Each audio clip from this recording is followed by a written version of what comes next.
नमस्कार बच्चों, सरस्वती विद्या मंदिर उच्च माध्यमिक विद्यालय पीलीभंगा की ऑनलाइन कक्षाओं में आपका स्वागत है।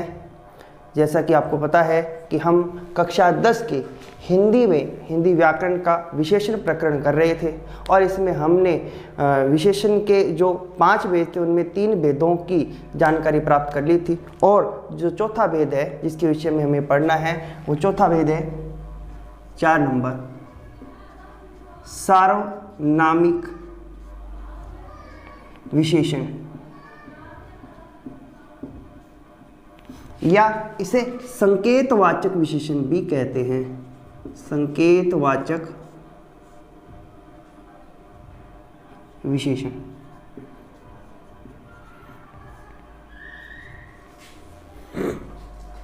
सबसे पहले इसकी परिभाषा, ऐसे सर्वनाम जो संज्ञा से पहले लगकर विशेषण का कार्य करते हैं। विशेषण का कार्य करते हैं सार्वनामिक विशेषण कहलाते हैं। सार्वनामिक विशेषण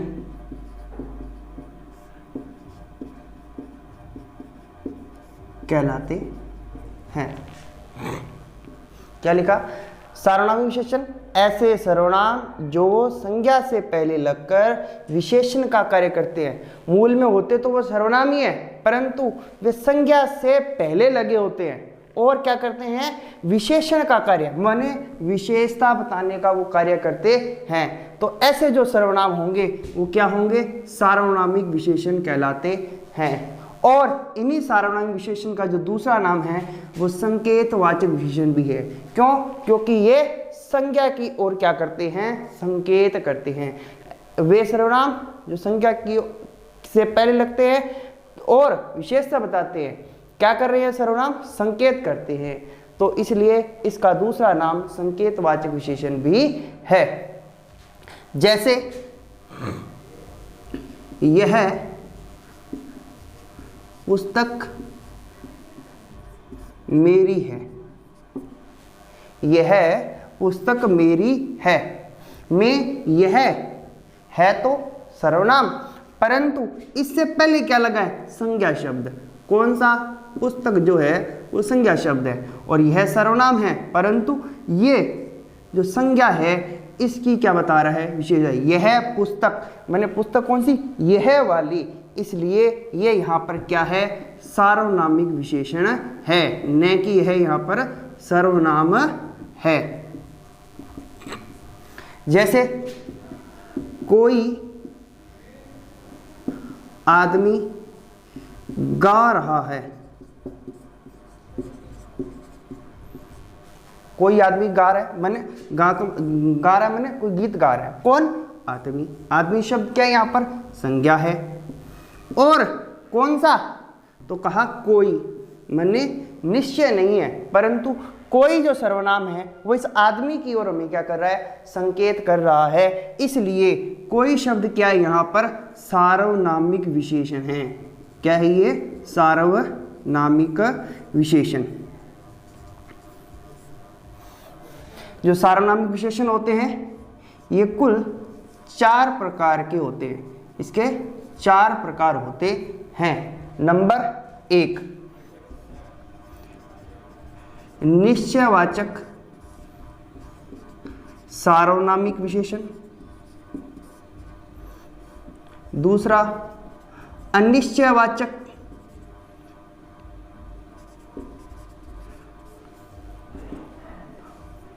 तीसरा, प्रश्नवाचक।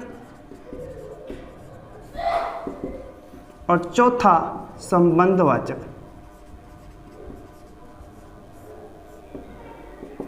बच्चों, सर्वनाम के 6 भेद होते हैं, जिसमें से पुरुषवाचक सर्वनाम और निजवाचक सर्वनाम को छोड़ करके जो बीच के जो 4 बचते हैं, निश्चयवाचक, अनिश्चयवाचक, प्रश्नवाचक और संबंधवाचक, ये 4 ही भेद क्या करते हैं, सार्वनामिक विशेषण में सर्वनाम के शामिल किए गए। तो 4 भेद हैं, निश्चयवाचक सार्वनामिक विशेषण, अनिश्चयवाचक, प्रश्नवाचक और संबंधवाचक। सबसे पहला निश्चयवाचक सार्वनामिक विशेषण। निश्चयवाचक सार्वनामिक विशेषण कौन से? निश्चय, जैसे सर्वनाम में क्या होता है कि जो ऐसे सर्वनाम शब्द जो हमें निश्चय का बोध कराए, किसी व्यक्ति वस्तु के में क्या है, निश्चित होने का बोध कराते हैं। उसी प्रकार यहाँ पर भी क्या है, किसी हमें संज्ञा या सर्वनाम के निश्चय होने का जब संकेत करवाते हैं तो वे निश्चयवाचक सार्वनामिक विशेषण कहलाते हैं। जैसे कि इसका उदाहरण हम लिख ही चुके हैं यहाँ पर, यह पुस्तक मेरी है। यह जो शब्द है यह पुस्तक की ओर क्या कर रही है, इशारा कर रही है, संकेत कर रही है। इसलिए यहाँ पर यह क्या है, निश्चयवाचक सर्वनाम है। जैसे अन्य उदाहरण लेते हैं, वह कलम उठा दो। वह कलम उठा दो। कलम उठानी है कौन सी, वह वाली, माने एक संकेत किया गया और निश्चित संकेत दिया गया किसकी ओर, कलम की ओर। तो यहाँ कलम संज्ञा, वह सर्वनाम है, और यहाँ पर ये जो वह सर्वनाम है वो क्या कर रहा है, निश्चयवाचक सार्वनामिक विशेषण है। सार्वनामिक विशेषण जो है वह शब्द प्रयोग हुआ यहाँ पर, न कि है सर्वनाम। अब दूसरा है अनिश्चयवाचक। अब अनिश्चयवाचक सर्वनाम में क्या होता है, जब हमें संज्ञा के अनिश्चय की स्थिति का पता चलता है। और यहाँ पर क्या है, अनिश्चयवाचक सर्वनाम, ऐसे संज्ञा सर्वनाम शब्द जो हमें क्या करते हैं, संज्ञा सर्वनाम के अनिश्चयात्मक स्थिति का क्या कर रहे हैं, विशेषता बताते हो। जैसे कि हम उदाहरण कर चुके हैं, कोई आदमी गा रहा है। कोई आदमी गा रहा है, तो कोई में क्या हो रहा है, आदमी तो गा रहा है, पता तो चल रहा है, परंतु कोई से हमें क्या पता चला, अनिश्चय का बोध हुआ। इसलिए यह यहाँ पर क्या है, अनिश्चयवाचक सार्वनामिक विशेषण है। निश्चयवाचक का दूसरा उदाहरण लिखते हैं, घर में कुछ खाने को नहीं है। घर में कुछ खाने को नहीं है। यहाँ पर कुछ जो है हमें क्या कर रहा है, अनिश्चित का बोध, अनिश्चय स्थिति पैदा कर रहा है। तो यहाँ पर अनिश्चयवाचक जो सर्वनाम है कुछ, ये यहाँ पर खाने की, माने कुछ खाने के बारे में बता रहा है, अभी घर में कुछ खाने को नहीं है, इसलिए यहाँ पर यह क्या है, अनिश्चयवाचक सर्वनाम सार्वनामिक विशेषण है। क्या है, अनिश्चयवाचक सार्वनामिक विशेषण। प्रश्नवाचक सर्वनाम में जैसे कि कौन लड़की खड़ी है। क्या होता है प्रश्नवाचक में, प्रश्न सर्वनाम हो तो प्रश्न का बोध होता है। तो वही सार्वनाम विशेषण में भी क्या करते हैं, ऐसे संज्ञा या सर्वनाम शब्द जो प्रश्न की ओर हमें क्या करते हैं, संकेत करते हैं। जैसे कौन लड़की खड़ी है, में यहाँ पर लड़की संज्ञा शब्द है, इससे पूर्व कौन का प्रयोग हुआ, और यह कौन क्या करवा रहा है, लड़की के खड़े होने के बारे में पूछ रहा है, मतलब प्रश्न पूछ रहा है, प्रश्न बताने की ओर हमें संकेत कर रहा है। इसलिए यहाँ पर यह क्या है, प्रश्नवाचक सर्वनाम है। जैसे दूसरा उदाहरण, आप क्या समाचार, आप क्या समाचार लाए हो। आप क्या समाचार लाए हो। यहाँ पर समाचार क्या है, इसके बारे में पूछा जा रहा है, किस शब्द से, क्या शब्द लगा करके। तो यह क्या है, आप क्या समाचार लाए हो में, दोबारा देखना, जो समाचार जो शब्द है, माने जो संज्ञा शब्द है, इसके लिए क्या से हमें प्रश्न की ओर संकेत किया जा रहा है, इसलिए यहाँ पर यह क्या है, प्रश्नवाचक सर्वनाम है। संबंधवाचक सर्वनाम, संबंधवाचक सर्वनाम में क्या होता है, वो संबंध बताते एक संज्ञा से दूसरी संज्ञा के ओर, जबकि संबंधवाचक सार्वनामिक विशेषण में ऐसे संज्ञा या सर्वनाम का वाक्य के अन्य संज्ञा या सर्वनाम से क्या किया जाता है, संबंध बताया जाता है। इसमें दो सर्वनामों का प्रयोग एक साथ प्रयोग होता है जो संबंध बताने का कार्य करते हैं। जैसे वह लड़का वह लड़का जा रहा है जिसने तुम्हारी पुस्तक चुरा ली थी। वह लड़का जा रहा है जिसने तुम्हारी पुस्तक चुरा ली। वह है और जिसने, ये दो शब्द जो हैं क्या कर रहे हैं, इस वाक्य का इससे संबंध बता रहे हैं। उसके साथ में क्या किया कि जो लड़का शब्द है, जो लड़का शब्द है, इसकी विशेषता बता रहा है वह, और जिसने माने इसी के साथ संबंध स्थापित किया गया है।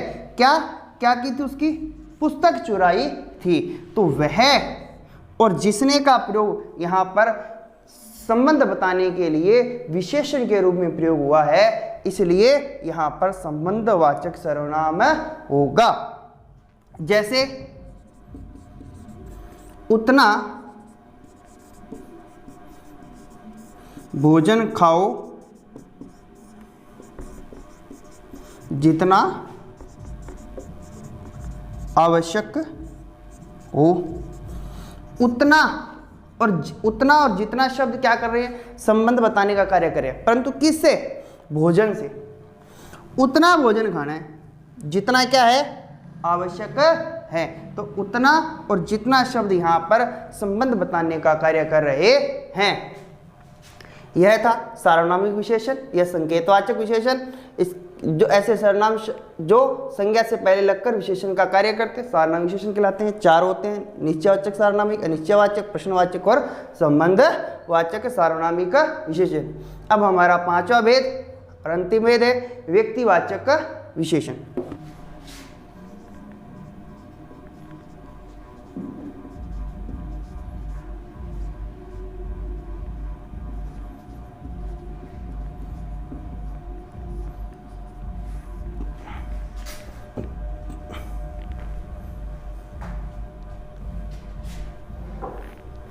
हमारा पांचवा भेद है व्यक्तिवाचक विशेषण। बच्चों, व्यक्तिवाचक विशेषण, जो व्यक्तिवाचक संज्ञा होती है, मूल शब्द वे ही होते हैं।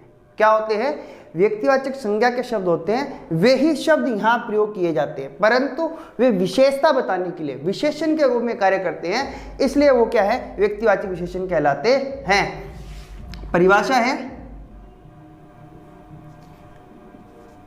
वे व्यक्तिवाचक संज्ञा शब्द जो विशेषण के रूप में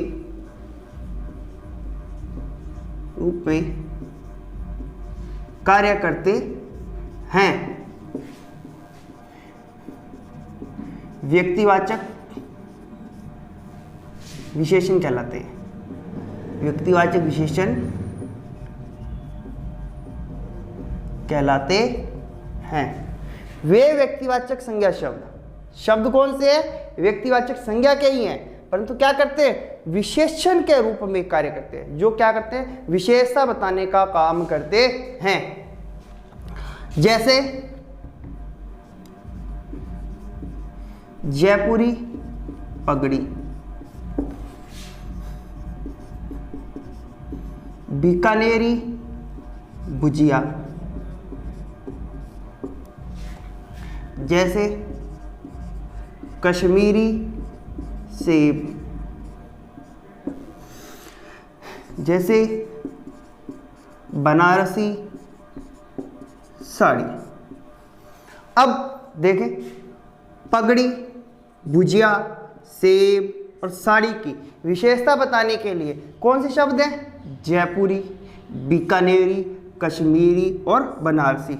मूल रूप में जयपुरी माने जयपुर से है संबंध, तो जयपुर यहाँ पर व्यक्तिवाचक विशेषण है। बीकानेरी बीकानेर से है, बीकानेर क्षेत्र है जो है, जगह का नाम है, व्यक्तिवाचक संज्ञा होगी। कश्मीरी मैंने कश्मीर से हो गया तो कश्मीर व्यक्तिवाचक संज्ञा। बनारसी मैंने बनारस से हो गया, यह भी क्या है, व्यक्तिवाचक संज्ञा। परंतु इनका प्रयोग किसके लिए किया गया, क्रमशः जयपुरी का प्रयोग पगड़ी के लिए किया गया, बीकानेरी इस शब्द का प्रयोग भुजिया के लिए, कश्मीरी का सेब के लिए, बनारसी का साड़ी की विशेषता बताने के लिए किया गया है। और ये अपने आप में क्या है, प्रसिद्ध हैं। ये प्रसिद्ध, भुजिया बीकानेर का प्रसिद्ध है, पगड़ी जयपुर की, सेब कश्मीर के, साड़ी बनारस की। इसलिए ये क्या है, व्यक्तिवाचक संज्ञा रूप तो हैं, परंतु ये पगड़ी, भुजिया, सेब और साड़ी के लिए विशेषण का काम कर रहे हैं।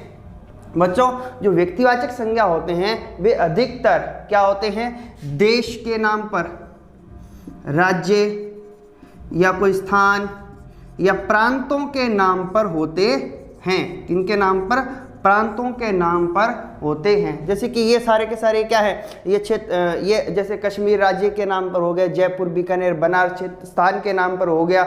जैसे हम इसका उदाहरण और ले, भारतीय लोग देश के नाम के लिए हो गया, भारतीय लोग। तो भारत के जो लोगों के लिए यहाँ पर शब्द भारतीय शब्द प्रयोग कर लिया। इस प्रकार ये हमारे विशेषण की जो 5 भेद हैं वो हमारे पूरे होते हैं। अब इसके बाद हम विशेषण की अवस्थाओं की चर्चा करेंगे। विशेषणों की अवस्था या तुलना।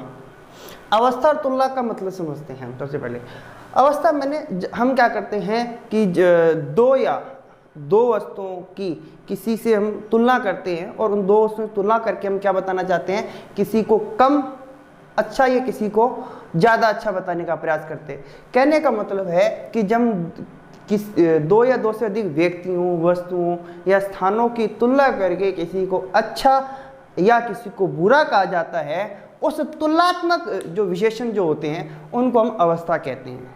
क्या कि जो किसी व्यक्ति, वस्तु, स्थान की क्या की जाए, तुलना की जाए, किसी से समानता बताकर, समानता नहीं, उसकी समानता से उसको कम या ज़्यादा बताने का प्रयास किया जाए, उसे हम क्या कहते हैं, विशेषण की अवस्थाएं या तुलना कहते हैं। किसी से तुलना करना, ये 3 प्रकार की अवस्थाएं होती हैं। कितनी प्रकार की अवस्थाएं होती है, 3 प्रकार की। नंबर 1 होती है मूलावस्था। नंबर 1 मूलावस्था, नंबर 2 उत्तरावस्था या और नंबर 3 उत्तमावस्था। इसको हम इसी तुलनात्मक रूप में ही समझेंगे।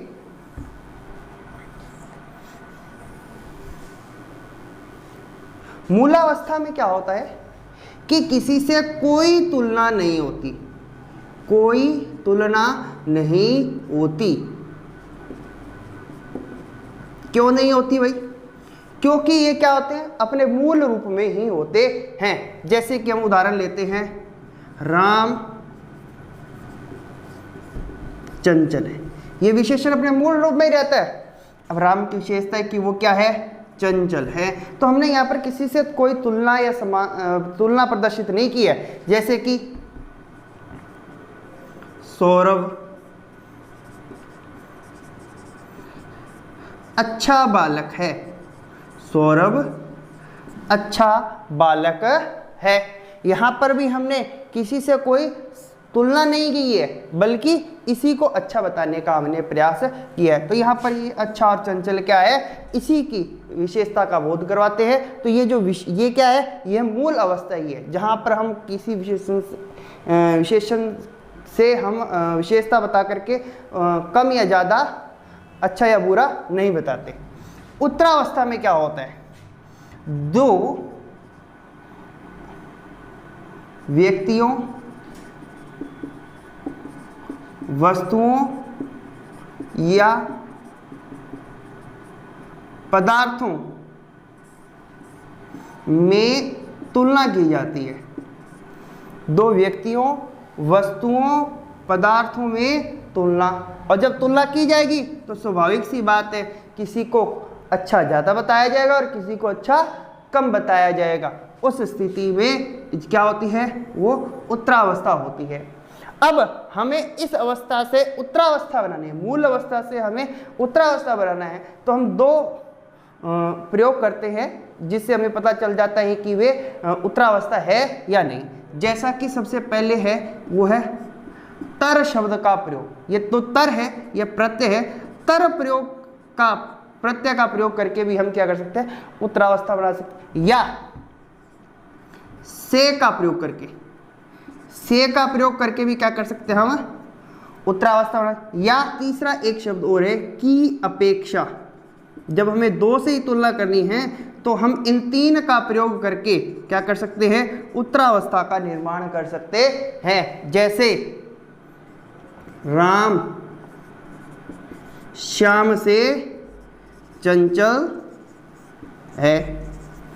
अब हमने क्या किया, यहां पर तो अकेला राम को चंचल बताया था, जबकि यहां हमने क्या किया, दो से तुलना कर ली, राम की श्याम से। और इस से शब्द से हमें क्या पता चला, इन दोनों में से कौन, राम क्या है, श्याम से चंचल है, मैंने इन दोनों में से राम ज्यादा चंचल है। जैसे राम श्याम की अपेक्षा चंचल है, राम श्याम की अपेक्षा चंचल है। तो यहां भी हमने क्या किया, कि अपेक्षा का प्रयोग करके उत्तरावस्था का निर्माण कर लिया। तर का भी प्रयोग कर लेते हैं, रवि उच्चतर माध्यमिक